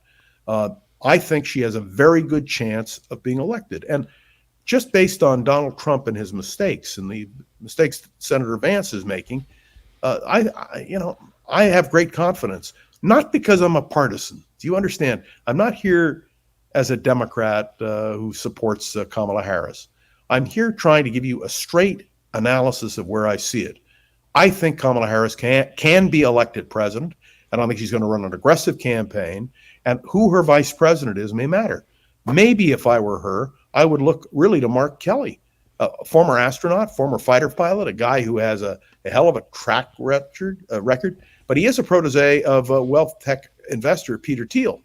That may be an issue. It may be something that knocks Mark Kelly out. I think that Josh Shapiro, the governor of Pennsylvania, extremely effective, appeals to Democrats and Republicans alike. Somebody asked me, well, what do you think? You'd have a Jew on the ticket. Well, we learned with Joe Lieberman, it doesn't really matter. I just don't think it matters a person's religion or race. Although, as I said to you, 1/3 of the American people won't vote for a black, won't vote for a Jew, won't vote for a woman, won't vote for a Mormon, and you can tick that all off. But it's the swing voters that are going to matter. And Kamala Harris is going to have to make the case to swing voters. Let me also emphasize that the issue of a right of a woman to choose is going to be critical. And I think not only women, but men are mobilized to understand clearly, precisely, and unambiguously that if the Republicans win, women's rights are going to be affected badly. And so, and by the way, if anybody out there who's ever had IVF, if you believe in protecting in vitro fertilization, You want to support the Democrats with everything you have because you put the Republicans in and you know you're going to have a problem. And I say this respectfully. Kim and I had this discussion a long time ago when Roe v. Wade first emerged. Yeah. And Kim will tell you, I told her this was going to be a major issue. Yeah. And I still believe it. And I think women understand that their rights are on the line. Lastly, another comment that Hillary Clinton made in this op-ed is that she looks forward, she says, to Kamala Harris prosecuting a compelling case against Mr. Trump, who failed as president the first time and is running on a dangerous agenda. And so my question is this, political strategy-wise. In her first two speeches, Kamala Harris has come out tough against Trump, saying she's a prosecutor, she knows his type, listing all of the ways in which he's a, nefarious individual. Is it smarter for her to prosecute the case against Trump, or is it smarter for her to highlight her differences from Trump? And can she do it both? Okay. Yeah, of course, it's not mutually exclusive. Look, it's a prosecutor versus a convicted felon. Yeah. And I can't wait for her to explain to the American people what this convicted felon would mean if he got back into the White House. We haven't talked about Project 2025. We haven't talked about all the legal maneuvering which Donald Trump has gone through to prevent these things from coming forward. But I'm going to tell you right now, he's in for the ride of his life. She will make the indictment. She will make it firmly and unambiguously. And maybe, if you really want to know the truth, she can do it more effectively than Joe Biden can, and that's one of the reasons Joe Biden bowed out. When President Biden speaks to the nation tonight, will it be about him, or will it be him pivoting and moving toward supporting Kamala Harris? Will this be a campaign speech, or will this be a goodbye speech? What are we going to hear? It's not a goodbye speech. He's not out of office. He's going to affirm that he's going to do the job until the job is done in 6 months. He's going to affirm the fact that he's going to campaign his heart out for Kamala Harris, and he's going to defend American democracy. He's going to make the case against Donald Trump. And Donald Trump knows that that's what's going to happen. Let me tell you, the Trump people are very disappointed. They wanted Joe Biden. They felt they could beat Joe Biden. They're in a panic now because they're not dealing with an 81-year-old man who seemed not to be able to really do what he had to do. Right. They're now dealing with Kamala Harris, a prosecutor, an experienced leader, 3.5 years as vice president of the United States, former member of the U.S. Senate, former district attorney of San Francisco, and yes, a former attorney general of California. She is one tough cookie. And if they underestimate her, they do so at their own peril. Now, will Kamala Harris make mistakes? Every presidential campaign has mistakes. That's what makes it exciting. Somebody asked me, and I've got to tell you that somebody asked me the question about what the great American sport is. The great American sport is politics. And we'll, in the end, have a winner and a loser and a great debate. And we're in just the opening innings of this campaign. Find my very, very good friend who was kind enough to stay with me for this last half hour on his podcast. Google it, Around the Political World with John Rothman. It's just a few minutes every day of his take on the goings-on around the world. You can also find John Rothman on The Voice of San Francisco. He has a podcast there as well. So always, and of course, every Wednesday here on The Mark Thompson Show. So always a way to hear John Rothman and his thoughts on the world. Kim, it is always a pleasure to be with you. You may have not felt particularly well today, but may I say you've done a wonderful job of concealing that as well. I love you, John Rothman. I'll see you next week. Thank you all. Oh, I won't see you next week. You're going on a big vacation, right? No, I'll be here next week. It is the week I'll be gone the month of August, basically. Okay. All right. So we'll get our John Rothman fix next week as well. Very good. Pleasure. All right. Go answer the phone. Have a great rest of your day. Bye, John Rothman. Well, we'll continue the conversation about Vice President Kamala Harris. We heard in that clip Mayor Pete Buttigieg, Secretary of Transportation now, talking about the difference between the Democratic Party, between the candidates, childless or not, about who wants to leave the world a better place for the next generation. And I was so excited to hear that our eco-journalist, Belinda Waymouth, has a take on the difference in candidates and exactly what kind of presidency when it comes to environmental policy that we would get from a President Kamala Harris. It is time for It's the Planet, Stupid. The planet Earth. Some call me nature. I am very passionate about the planet. Earth. A living, breathing planet capable of sustaining whatever life forms we see fit to deposit on it. Spock, judging by the pollution content of the atmosphere, I believe we have arrived. It's the planet Stupid. No. It's the planet Stupid. Who needs that silly old Mark Thompson when it's true that apparently girls rule the world? Belinda Waymouth, welcome to the show. Hello. Good morning. Oh, no, good afternoon. Thank you so much. It's super exciting. And yes, I am going to just keep going from where John left off. Mm-hmm. She's so impressive as a candidate, with her prosecutorial background. But what she's going to, or what she signifies as far as the planet goes is so huge. I mean, Sunday was it was a big day because not only did we have President Biden handing the baton to her, we also had the hottest recorded day in human history. I mean, it is a little bit bonkers where we are right now. We've had 13 of the hottest months on record, and this was the hottest day in the last 100,000 years, since the last ice age.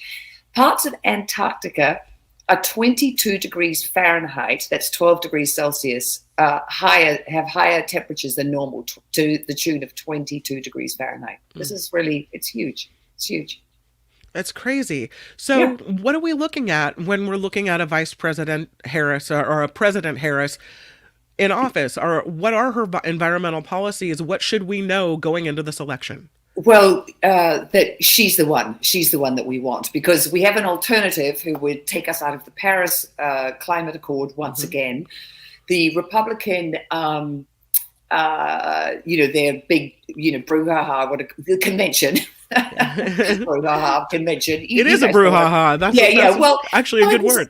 Yeah, well, it was, drill, baby, drill, and this Project 25, which is all about more oil, more gas extraction, less environmental regulations. I mean, really taking us in the exact opposite direction of where we need to go. And then, I mean, it's sort of, we've got the polar opposite in Kamala. She is more ambitious with the climate than Joe Biden.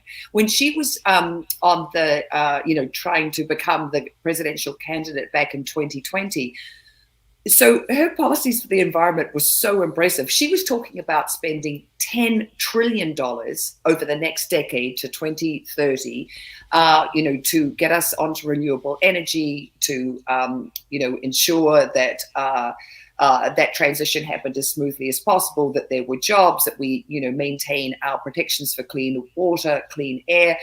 One of the things that I really love about her, and economists all over the world, I mean, they've been beating this drum for so long. The most effective way to fight emissions is to tax carbon. And she talked about that. That was part of her environmental platform as a presidential candidate back in 2020. And what she talked about doing was, because as soon as you tax emissions, individuals, corporations, industry, everyone is going to lower them because, it's a, absolute financial incentive to do that. So she was talking about, that, part of that tax dividend would be funneled back directly into American households. And so I think that, she was also, as a senator, as the California senator, she was the co-sponsor of the Green New Deal, which was, very far to the left, very ambitious. But, that's the next generation, young climate activists telling us, what they want and what they think is important. And that's a really important block of voters. And the fact that, as a candidate, as a human being, she gets it. She gets that this is the existential crisis of our times. Mm-hmm. She was the highest ranking American in Dubai at COP28. And the thing that she said when she was there, Biden would have gone. He'd gone to the last two COPs before that, and they were really hoping he'd go to the third one. Because I do also want to speak to how amazing he's been and what he has done and how she will take it even further. Because I think, Biden often, I don't think they communicate as well as they could, the current administration on all the things that he's done. But the thing that she said at COP28, which is really important, she said, the clock isn't ticking on climate change right now. It's banging. Mm-hmm. And she really gets, how important it is, as does, President Biden. I mean, this got completely lost in the news on Monday. Sorry if I'm talking a mile a minute. I'm just No, please. You're helping me out. So go get it, girlfriend. Yeah, okay, girlfriend. I've got you. It's just, it's exciting because there's just all this stuff happening. And I think, there's this sort of, this pity relief that's, taken over the Democrats. And since the announcement on Sunday. And I think, her environmental, cred, is, to me, a huge part of that. So, but on Monday, the White House announced that $4.2 billion in grants from the EPA is going to go to communities that are on the front lines of, climate change, pollution from, being situated right beside, coal-fired power plants and natural gas power plants. So they're going to get these grants, $4.2 billion worth of them, to fight pollution, climate change, and also environmental justice issues. So Biden just keeps on, he may be stepping aside, but he keeps on putting these things in place. The thing that we talked about last, I think it was a couple of weeks ago, OSHA putting in place, really, we've never had this before, protection for the 23 million American workers who are at risk of, heat. Yeah, mm-hmm. Yeah. And that, of course, the industries that employ those workers, they fight those sort of regulations. They don't want to protect their workers. It's always this putting, profit over people.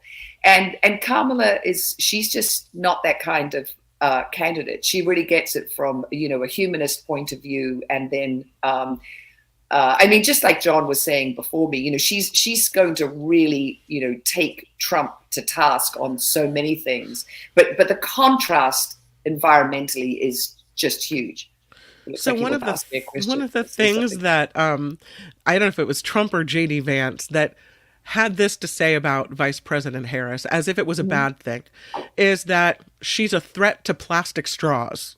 And Mark explained to me that is really in the wider context, a note that she's going to be pro-environment, that just that hearkening of plastic straws mean you're getting one of those plastic straw people, you're getting one of those California hippies who wants to take away your plastic. And I thought, that's a great thing. I'm excited to hear it. Bring it on. We don't need plastic straws or any plastic at all. As a matter of fact, I'm all in for the environment. Is that going to backfire against Republicans, or do you feel like there's part of the country that may be conservative but still understands the threats against our world? Look, when you've got heat like we've got right now over huge swaths of America, and not just America, but the whole world. I mean, the fires that are happening right now up in Western Canada, the fires that are happening, here domestically, Americans traveling. And I mean, the 6 people, the tourists who died in Greece because it was so hot this, past month. People are so aware of what's going on. And we've got 65%, Pew Research shows that 65% of Americans want us to move towards renewables. And, that's a majority. And the thing about it is that, people can say, yes, I'm very concerned about the environment. Yes, I can really see it playing out around me. I can see the hurricanes are worse. My city is flooding. It's too hot. I can't go outside. I mean, people in Arizona can't go outside. I mean, that happens every summer, but it's more extreme than ever. The thing that happens is when people get into their voting booth, are they thinking about the environment, or are they thinking about the economy? Usually the economy, takes precedent. But I think that what is happening right now is so unprecedented. And the fact that we are living in this hotter, more dangerous world, and that, I mean, it just can't, I don't think it can't, I'm going to use a double negative, it just can't not affect how people vote. Or if it does, you're not thinking with your, the survival part of your brain, you're thinking with the more, the economy is more, immediate, and it's more a myopic sort of, like a small, like the small picture, but you really need to think big picture right now. And especially, we have children, lots of people have grandchildren. You have to think about the planet that you're leaving them. And it's so exciting to have a candidate who will, take what President Biden has, already done. And, to my way of thinking, she's just going to keep doubling down on it. I mean, I hope that if she is, wins the presidency, she gets in there and straight away says, okay, yeah, we've got to tax carbon. Well, it's interesting to me that the other side is making the point for the Democrats. They've talked about doing away with the EPA. Today, Trump went back on the bandwagon about windmills and birds. Like, that's your environmental policy? You don't like wind energy because of birds? Meanwhile, on Sunday, and this is kind of what I mentioned with the whole straw thing, it was Sean Hannity on Fox who said Harris would be the single most radical major party candidate for run for re-election. He said he condemned her environmental record, including her previous support for ending the oil and gas drilling practice known as fracking, and reining in the use of plastic straws. So thank you. Like, okay, thank you for making that point. That's excellent. Yeah. Keep talking about it. Yeah, it's really going to be interesting to see how the next 100 days plays out. Because so many young voters, I mean, so many of my friends have, told me that their 20-something-year-old kids just weren't going to vote because they weren't excited about either, Biden or Trump. And now they're going to have a different option. And they are definitely a generation, your millennials and your Gen Zers, who really do care about the environment and who don't want to be served plastic straws, who know that plastic straws are bad. I mean, I remember my daughter had some friends over, and one of her friends was telling this, group of, sort of 18-year-olds, do you realize that we're ingesting a credit card of plastic every week, in the water that we drink and the air that we breathe? You're standing back around going, yes, that's right, like, girlfriend, yes. Well, yeah, exactly. I was slightly, I mean, I didn't feel good about the angst that he was feeling, but I was really like, yes, you understand what's at stake. And to have a presidential candidate who really gets it, and yes, who is anti-fracking. I mean, she's tougher than Biden. She is anti-fracking, and he has not taken that stance. And under him, and this happened because of where we were economically and with inflation and the cost of oil at the end of sort of as the end of COVID when he was coming in, he had to politically, he felt that, he had to increase oil and gas production. And, now we're the biggest producers. And, he is pulling back on the LNG plants and saying, hey, no, we have to look at, the environmental ramifications of those. But, as an attorney general in California, she was taking the fossil fuel industry, to task and big polluters.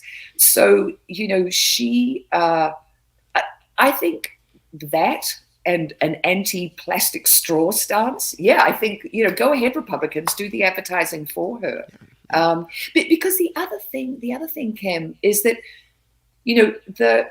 the switch to renewables is inevitable. It is happening. And, so the IRA, the, Inflation Reduction Act, which initially was going to be $1.75 trillion. That's what Biden wanted to be, but it got so watered down by, holdouts like West Virginia's, Joe Manchin. Like, if you want me to vote for this, you've got to put some sugar in for my voters, and it's got to be less money, blah, blah, blah.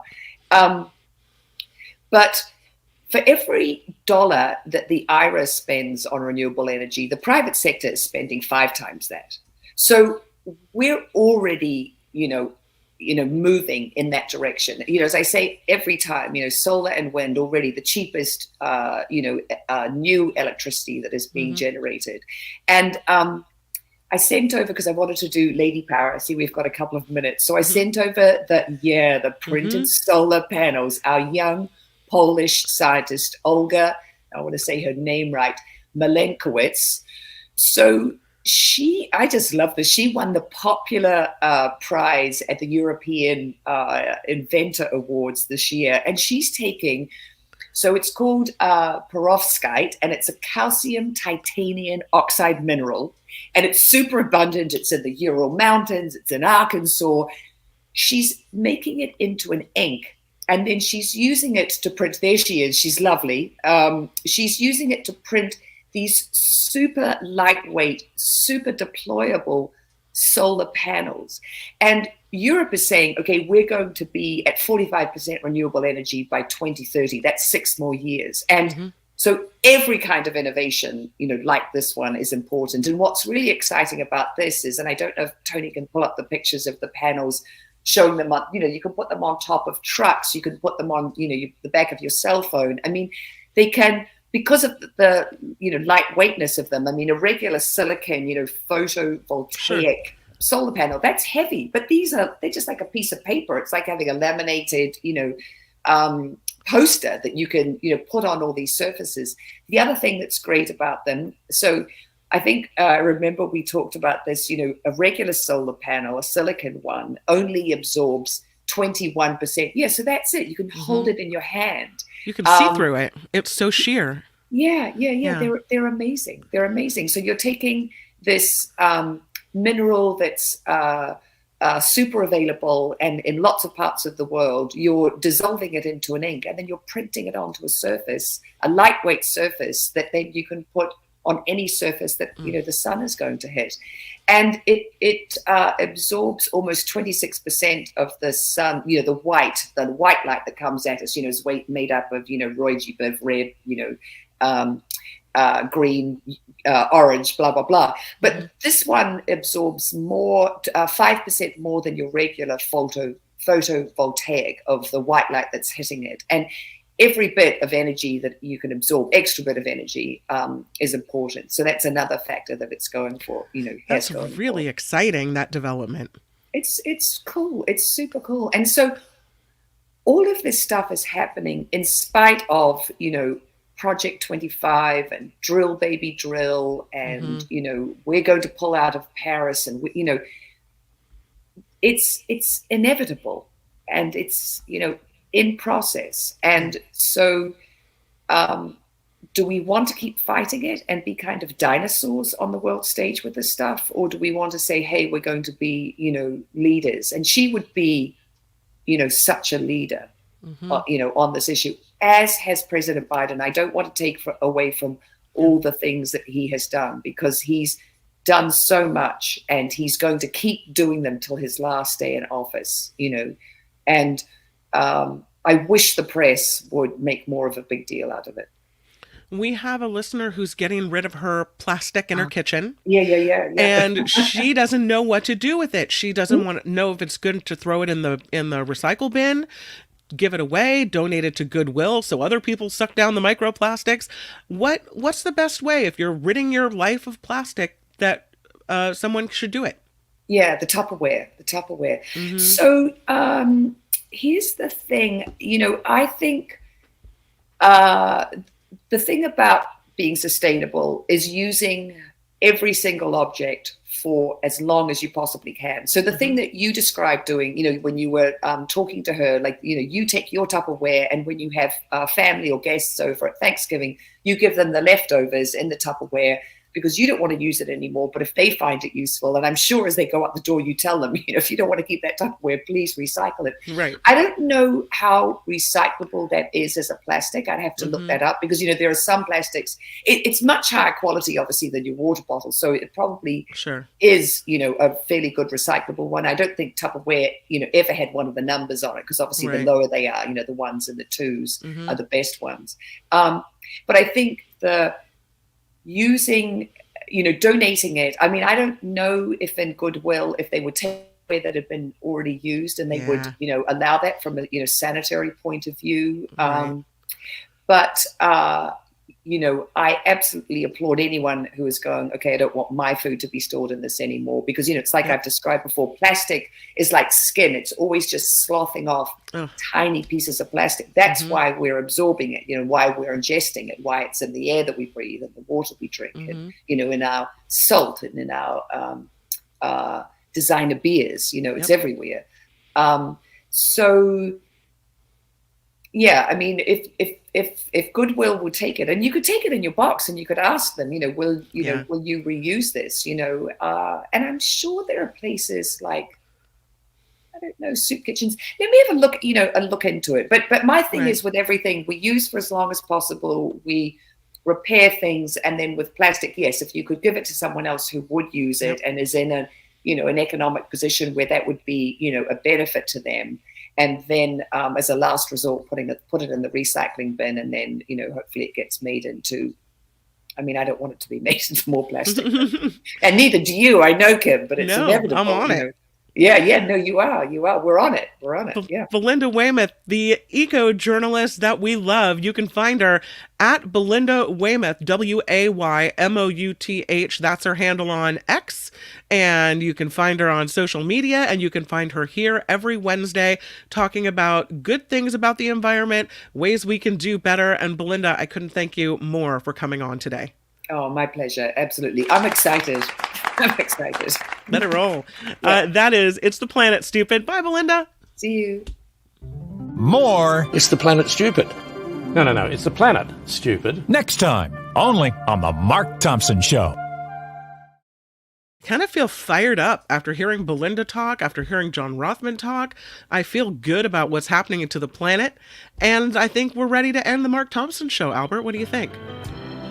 We made it to the end, and it was a different show today with different people taking charge there. Absolutely. But we made it. We made it through. Absolutely. And tomorrow, David Katz, our former federal prosecutor, now defense attorney, will be on the show, and there's a lot to talk about, especially when it comes to legal challenges being mounted against Kamala Harris's campaign by the GOP. So we'll talk to him about that and more. And thank you, Albert, for all the pictures and wrangling all the stuff that you did today. I appreciate you very much. Thank you. Yeah. And we'll be back tomorrow, right? We have David Katz tomorrow. David Katz tomorrow and Mark Thompson for the first hour. So it'll all be ready for you on Thursday. And that's it for the Mark Thompson Show. Bye-bye. I'm Shadow Stevens for the Mark Thompson Show. Bye-bye. All the time. Bye-bye. He took forever to say that.